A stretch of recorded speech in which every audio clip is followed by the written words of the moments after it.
So we're going to put the cowl on the Honda Grom. Now the Grom for the 2025 model year from the factory, at least here in the United States, might have been available in other markets. But the Grom 125 now can come with this cool little racing cowl that fits on the bottom. But it's really designed for the stock exhaust, which is a single pipe. Kind of goes back. It's not nearly as 3D. It doesn't have the depth of this Yoshi pipe. So what we're going to do is trying to see if we can fit the cowl in on top of or around the Yoshi pipe without running into any issues. Now, I'm fully prepared to potentially use a knockoff Dremel.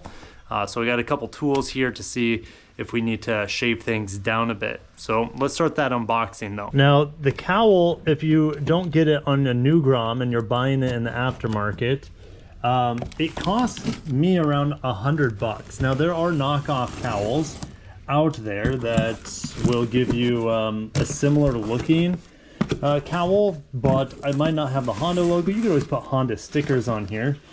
So I guess it comes in maybe 2 pieces and they go in that little box. Or, let's see, I'm really confused. Maybe there's more to this. I'm excited to see what's in that box. Maybe the hardware to mount it, with the bolts and whatnot. Alright, so here is, oh, that's going to look so good. That's going to go on it's going to go on that side, I believe. And this piece, here's the other piece, gonna go on this side. So there are those 2 pieces next to each other. They're pretty much, they look identical, just opposite. Here in this smaller box, let's see what we got. This is going to be the piece in the middle of those 2 small fairings there.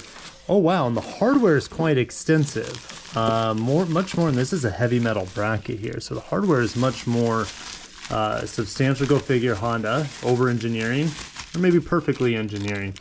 It's got some heavy bracket here, lots of pieces, grommets, bolts, and another heavy bracket right here. So this thing, once I have it on, it's not going anywhere, in theory. Okay, I might have to make some modifications with that Yoshi pipe. So this bracket is actually going to replace this holster here and this other bracket here on this side. So both of these need to come off. It looks like maybe so that came off the left hand side of the bike, and this is the exhaust side of the bike, this bracket that went right. That connected to here. Now here's the bracket, and I'm just reusing the same pieces here, and these are actually an 8mm.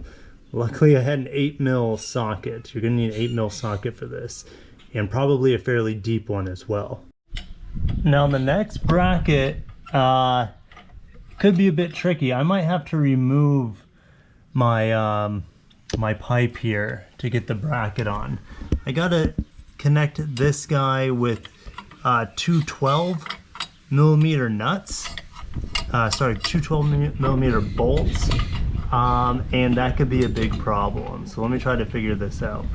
Yeah, so I had to undo the bolt here and the bolt here and both of these. Well, I just loosened these, so I didn't have to take the whole exhaust off. So it was just kind of hanging by those last 2 nuts there, so I can get both of these 12mm bolts into the back bracket. Make sure when you put this back bracket on that the arrow is not only on the bottom side, but the teardrops here are facing down. Before you put these 3 plastic pieces together, don't make the mistake of just putting them together, because you actually need to put on a little metal bracket, this little metal bracket here at the bottom, for the screw to go into properly to hold the fairings together.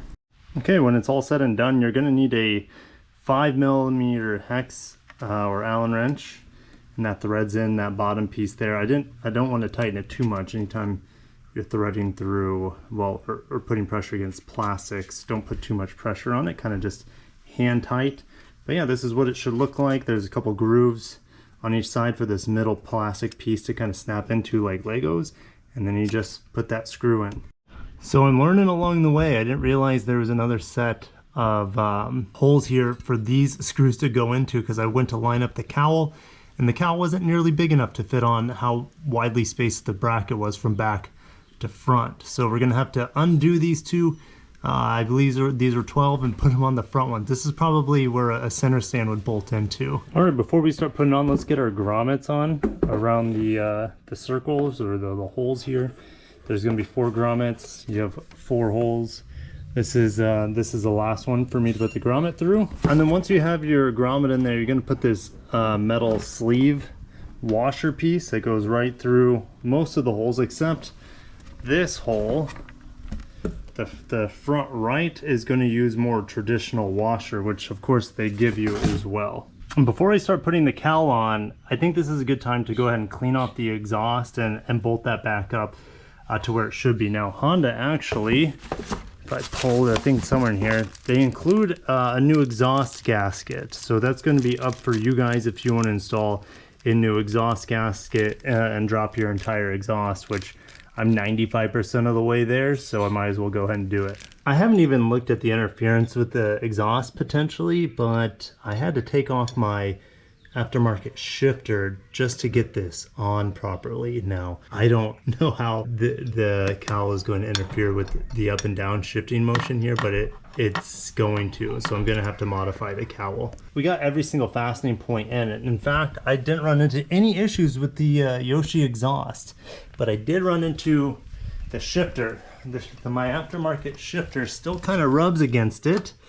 And I had to take this part out, which it looks, I'm not gonna say it looks great, it looks kind of ugly. I did sand it down a little bit, but yeah, it's still not perfect. But I had to take, I mean, no one's really gonna notice, to be honest. I mean, they're just gonna see the belly pan, and then my foot's gonna be over this.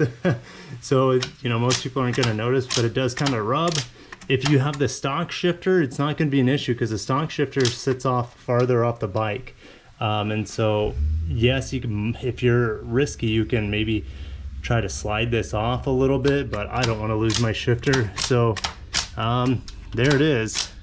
And let's go ahead and take this to a desirable place for some nice shots. So I have it where I like it. The shifter is no longer getting stuck, but you can see I had to chop out a big area right here because it just kept hanging on the fairing. Now, does it look bad? No, because like I said, it's hidden behind the shifter. It's not perfectly smooth. I'm not some sort of manufacturing wizard over here that can make this look just like a replica of this really smooth piece. It doesn't look like that. However, no one's going to notice. And in fact, the vibe of the cowl is not ruined by it, in my opinion. Only some people will be able to see it. I just doubt people are going to care. So I'm just going to roll through some of this B-roll with you guys. So you can see, I mean, obviously from this side, it looks amazing. Right here, you see the Yoshi pipe coming out through the cowl. It actually makes the Yoshi pipe look better. The Yoshimura full exhaust here. It looks so good now. All right, now I just got to keep this clean. There's that. Again, even from this angle, you can't even tell, right? It's only if you know exactly where to look. You're not going to see it from the exhaust end of the bike. This is a pretty cool shot, not going to lie. All this B-roll is done on my cell phone. Here are my old tires back there. I still need to recycle them. But yeah, that cowl's looking pretty good. Thank you guys for watching. You know, I can't wait to see in the comments. Good luck in your adventures with installing the cowl. If you have the stock shifter, this is not going to be an issue. I just could not stand the stock shifter and its sloppiness and how often it missed gears. Let me know if you had any issues with your exhaust. I should probably clean my air box filter area. But let me know if you had any issues installing the cowl on a pre-2025 model. I believe this cowl it might only work on 22 and newer. But again, thank you guys for watching, and stay tuned for more Grom coverage here on the channel. Peace.